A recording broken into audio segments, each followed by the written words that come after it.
nangyayaring ganyan, high moral pa rin ba kayo o low moral na kayo? Ay mo pa rin sir.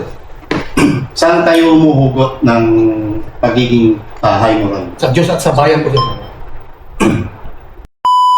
Yes. Good morning everyone. Magandang umaga po sa inyong lahat. Maraming salamat po sa pagkakataon na to na kayo ay muling humarap sa mga kagaya naming vloggers para po bigyan daan ng aming mga katanungan tungkol po sa inyong mga salaysay. Maraming salamat po. Unahin ko na po, ako po si Pam ng Third Floor Studio. Good morning po. Okay na po guys sa first question po ha. Okay, first question, ano po?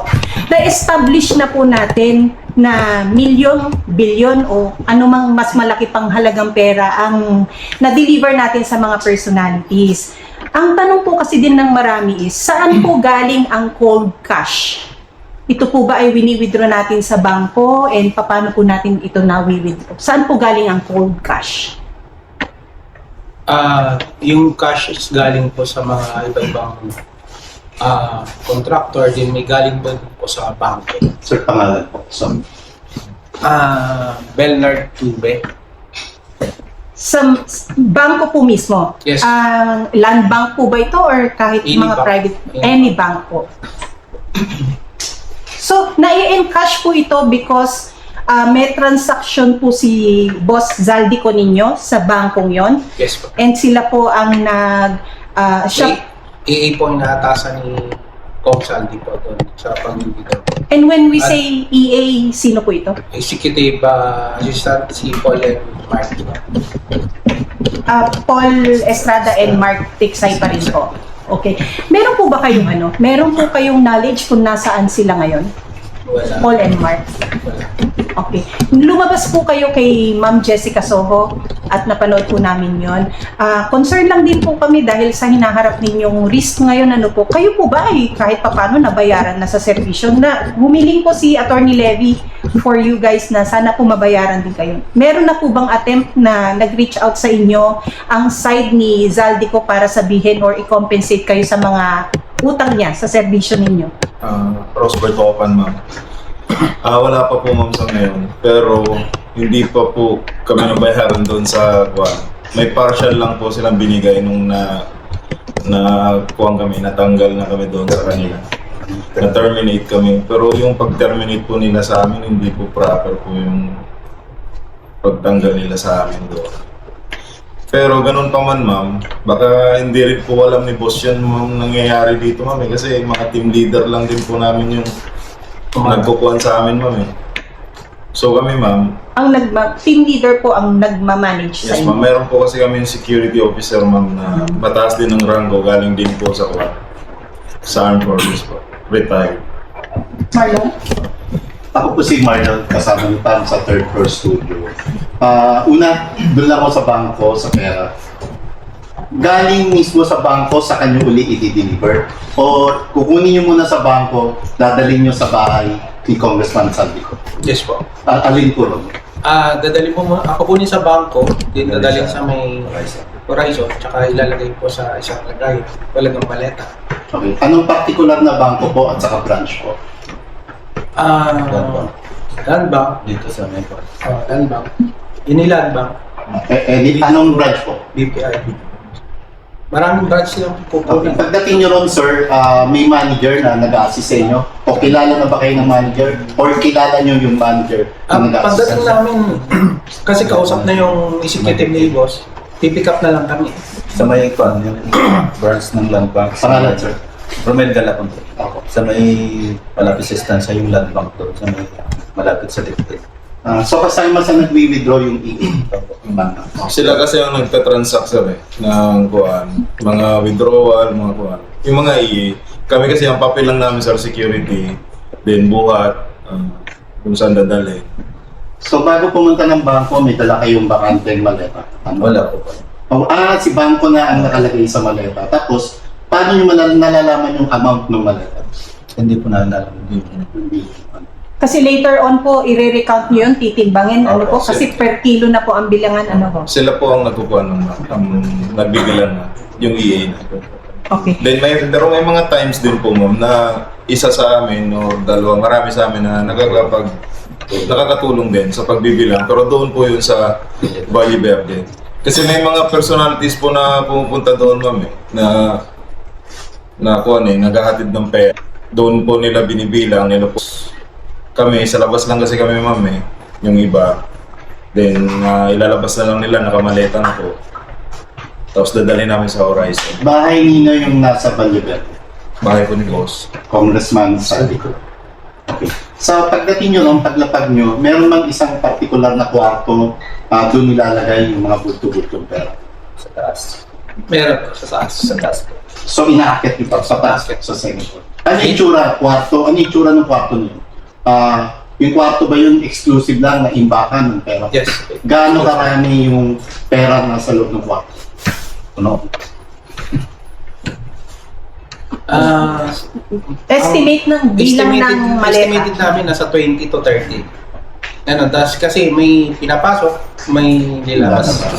Yun lang naman yung ano ng kwarto, labas-pasok. In question po kasi ngayon, ang sinasabi nila, ang kredibilidad ninyo at ang timing po ng inyong paglabas. Sa timing muna po tayo, ano ho.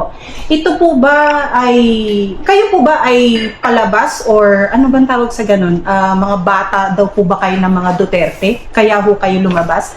Because yung timing po ng paglabas ninyo, siya naman pong dinig kinabukasan or days before ng paglilitis naman po sa Committee on Justice ng impeachment ni VP Sara Duterte. Kayo po ba ay, gamitin natin yung salitang kalye, pakawala ng mga Duterte? Hindi po. Kayo po ba ay lumalabas para po sirain kung sino man po yung mga maaaring makatunggali ni Vice President Sara Duterte sa 2028? Hindi din po.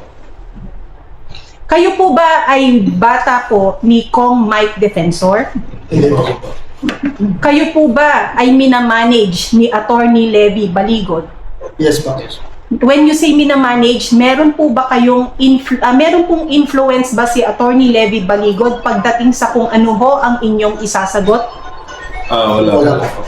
Parang siya po ang Nag-organize. Legal, siya din po ba ang inyong legal advisor or lawyer? Parang ganun. Okay, pero hindi po niya dinidikta kung ano po ang itatakbo ng ating naratibo. Hindi po. Marami na pong mga nag-deny. Nandyan po si Secretary Anyo, nag-deny din po si Sonny Trillanes, nag-deny, I believe, si Congressman Laila De Lima, may pagdi-deny din po si Senator Tito Soto. Kaya po ba nating mabangga ng ebidensya ang mga taong nagde-deny sa kanilang involvement dito sa inyong mga salaysay? Yes po, kaya. Sa tamang buwan po. Pagka Sa panahon po. tamang panahon, tamang forum.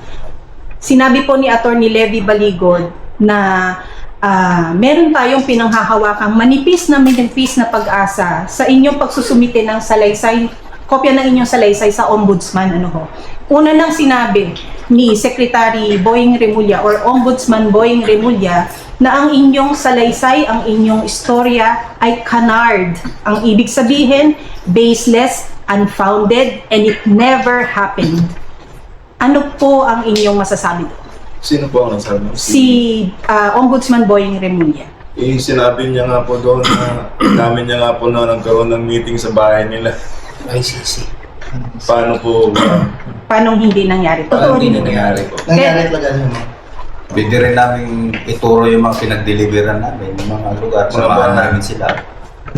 Marami rin po kasi nagke-question sa inyong salaysay na si Congressman Laila De Lima during the time frame na kayo daw po ay naghatid, siya ay nasa kulungan pa.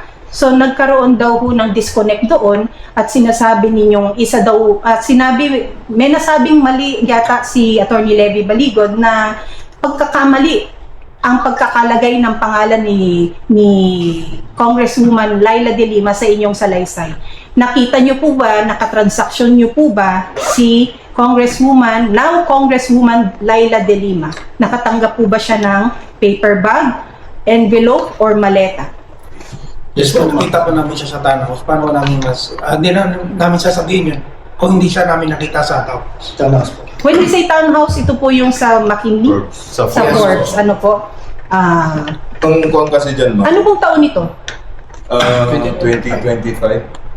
Layan, ha? Sino ang kasama ni Congresswoman Laila de Lima?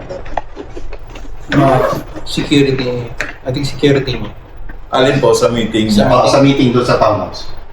Sila boss, Si boss. Sabi ko, si yung speaker, Speaker Martin Montes. Ano po ang pinag-uusapan? Meron po ba kayong proximity para marinig kung ano yung pinag-uusapan? Gaya po ng trabaho namin ng security lang po. So nakikita namin yung Distansya. Ano? Okay, naiintindihan po namin.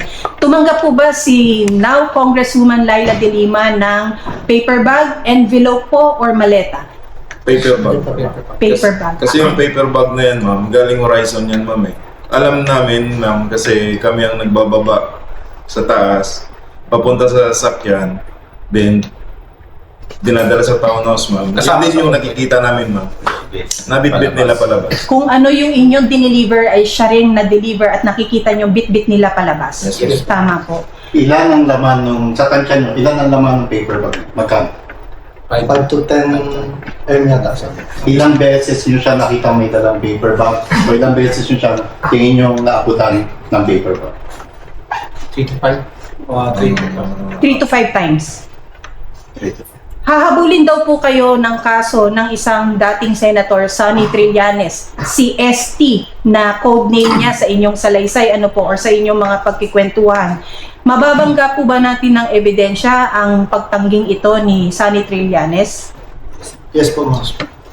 Maraming beses po ba ninyo nakatransaksyon o nakita sa sa mga transaksyon ang isang Sonny Trillanes? Yes. Yes po, ma'am. Doon sa sinasabi nyo mababangga nyo ng ebidensya, I don't know kung komportable kayong sabihin, meron ba kayong hawak na video o retrato na ka-meeting ni Sonny Trillanes, si ganito at si ganyan? Nakikita po namin yun sa townhouse. Yung litrato, yung kasama natin. Nakasama na. Nakita nyo rin ba si Sonny Trillanes na ka-meeting yung mga ICC prosecutors? Yes, sir. Yes po. May retrato kayo nun? Wala, sir eh. Si Pero- Pastor yan. Kasama. Kasi nag-escort din kami sa ICC. Tapos sila yung committee. Gaano katotoo na nag-good time o lumalabas sa gabi yung mga ICC prosecutors? May sarili silang lakad. So, hindi na namin sila monitor. Pag tapos na yung meeting namin, so, sa room na kami, din sila sa room, hindi namin alam kung lumalabas pa sila. Pero may mga times na kuwan, lumalabas din talaga sila, sir. Nang sila lang. Sila lang, hindi na. May na pinapaalam sa amin.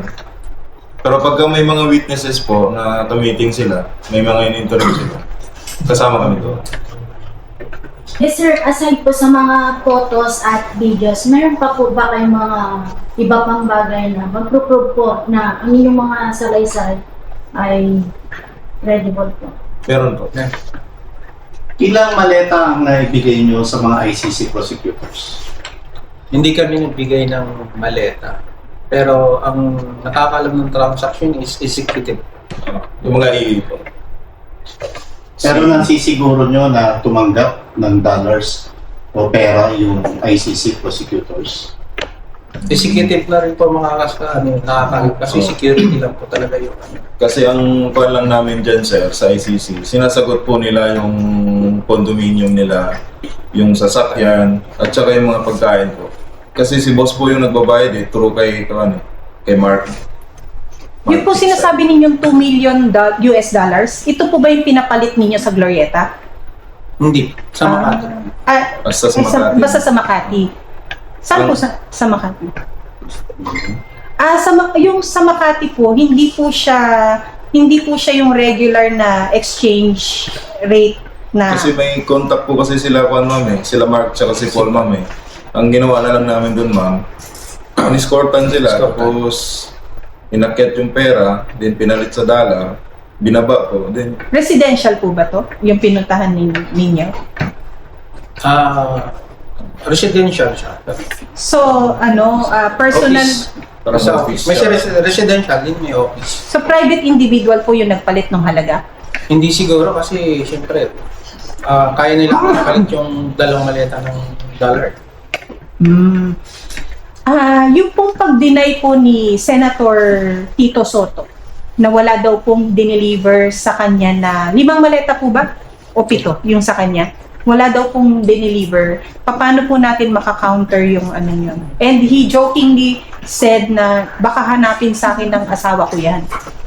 Dininay po niya, wala pong maletang na i-deliver sa kanya. Kasama pa nga si boss nun, ma'am, yung pagdala namin doon ng buwan.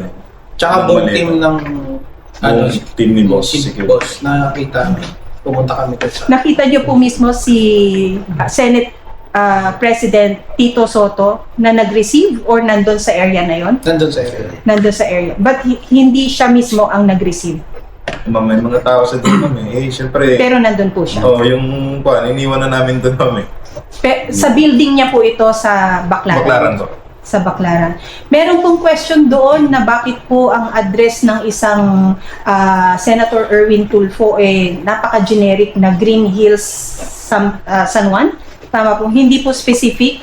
At alam din ng marami na maaari siyang potential na kandidato for Vice President na maaaring bumangga sa sino man po ang makakatandem ni VP Sara. Ito po ba ay paninira lang di umano sa kanya? Hindi po. Hindi po, ma'am.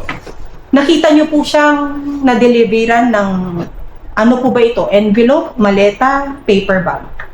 May paper bag, sir. Ma'am, may maliit. Mismo sa bahay, sino po ang nag-receive? Ang sa part ko nung time na yun, ma'am, siya mismo po. Kasi may kasama ko na si Mark. Textile. Maleta po ang na-deliver. Paper bag yung sa time ko. Nung time niyo po, paper bag. Yes po, ma'am. Ang paper bag ay nagkakahalaga ng 5 to 10 M, Yeah po. you said po. Yes, sir. Meron pong pagkakataon na maleta naman po ang na-deliver? Kasama namin po, pero dito sa amin parang wala. Nalalaman niyo po ba kung ano ang purpose nung maleta, paper bag, or yung halagang dinideliver nila? Na pong nakakaalam. Sila na po ang okay. Balikan ko lang yung kay Tito Sen sa kay Congresswoman Laila De Lima. Nakita niyo ba silang magkasama o nag-meeting? Hindi po, sir. Hindi sila nagkasabay. Hindi sila nagkasabay. Hindi sila Mostly kasi po sa townhouse yung Pakilakas lang po ang boses, nagsasabi po yung mga natin, viewers po, live po tayo. Pakilakasan po ang boses. Hindi po sila nagkasabay. Sir. Hindi sila nagkasama. Pero si Kuan, laging nasa townhouse po ang meeting yan ni Congresswoman Laila De Lima. Okay. Gaano katotoo na may mga pagkakataon na kainuman ng boss nyo, si Congressman Saldico, at ni then Congressman and now Senator Erwin Tulfo, ang mga ICC prosecutors? Hindi naman po sila nag-iinuman. Pakilakas po. Hindi naman po sila nag-iinuman. Diba? Nag-meeting lang sila. Meeting. May idea kayo kung ano yung pinag-uusapan nyo? Closed door kasi yan, sir. Closed door. Nasa labas. Yung mga na- security kasi sa labas na. Bakit po in question na ang ilan sa inyo, 10 ba, ang dishonorably discharged daw po? Kasi yun po yung pinangka-counter nila to make not credible your stories, mga sirs, no? Ano po kayang pwede nating gawin dun? Well, we see the risk na hinaharap po ninyo, no? May mukha, may mga boses, may mga salaysay, may mga pamilyang maaaring mapahamak. Gusto lang ho natin talagang labanan din kung ano yung paninira. Sinabi na po ng Blue Ribbon Chairman na si Senator Ping Lacson na hindi nila bibigyan ng oras na kayo ay maimbitahan man lang sa Senado para ito ay dinigin. Ngunit kahit papano ay pinaglalaban din naman ni Senator Amy Marcos na sana nga ay kayo'y maimbitahan para maging opisyal lalo ang inyong mga pahayag. Ngayon pong sinabi niya na hindi kayo maaaring maimbitahan sa Senado, ano na po ang ating next steps para sabihin naman ng maraming sambayan ng Pilipino that this is now the proper forum para malaman natin ang buo pang mga katotohanan. Saan po ang proper forum? If it's not media press conferences like this at hindi po sa Blue Ribbon Committee, wala na po tayong aasahan sa Ombudsman, saan po ang proper forum? Kinuha lang namin po kay Atty. Baligot po kung saan. Kasi kami po, naglahad lang naman po kami ng katotohanan. And we appreciate that, sir. Opo. Also, another question din po, no, since may oras pa naman din tayo. Sa mga media po na sinabi ninyo, specific doon sa inyong salaysay, meron po kayong isang dating media personality na na-deliveran. Pwede po ba namin malaman kung sino ito? Sa affidavit Dapat ma'am, andyan na lang. Makikita naman. nakikita naman. Yung operators po. Pero meron po bang mga media personalities na napapanood natin at nasa malalaking istasyon? Yes, ma'am, meron, ma'am. Pero sa tamang panahon na lang siguro, ma'am, namin sabihin yung mga tao na yun. Lalaki ba ito, babae? Merong lalaki, merong babae. TV o radio? Merong TV, merong radio. Okay, parehas. English o Tagalog? 2 words po ba? Balikan ko lang yung yung sinisira yung credibility. After nung Club Filipino press conference, I know nakahinga kayo ng maluwag dahil nasabi nyo yung katotohanan. Tapos ang inaasahan nyo, merong gobyerno na dapat i-entertain at sasaluhin, aaskasuhin o didinggin o papalalimin palalo yung mga detalyeng isiniwalat nyo. Ngayong sinisira yung credibility nyo sa halip na pagtuunan pansin yung mga detalye na mga ibinunyag nyo. Ano ang tunay na nararamdaman? Siyempre sir, malungkot sa part namin kasi sabi ka ng katotohanan. Parang wala. Kami pa yung Kami hinahabol. pa yung nagsabi ng totoo kung ano yung nangyari talaga kasi nandun kami sa actual. Kami pa yung kakasuhan. Ano pa yung dapat na gagawin sa amin? Kasi kung magsabi ka ng totoo, ikukulong ka. Eh bakit yung nagnakaw, hindi naman nakulong? So ang ikukulong ba kayo yung nag-witness na? Sabi na. Yung nagsabi ng totoo? Dati kayong nasa serbisyo at dati rin naging opisyales ng pambansang pulisya, isang Senator Ping Lacson. Inaasahan nyo ba na ganyan na magiging tugon dun sa mga isinawalat ng detalye? Hindi po, sir. Ano sa tingin nyo? Bakit nagkaganon? Hindi namin ma-consider pero kasi parang nangyayari sa kuha natin, parang hindi na patas ang nangyayari, sir. Wala nang parang hindi na Wala na justice. wala na tayong maasahan sa gobyerno natin, sir. Sa nangyayaring ganyan, high moral pa rin ba kayo o low moral na kayo? Ay mga pa rin sir. Saan tayo umuhugot ng pagiging high moral? Sa Diyos at sa bayan po sir.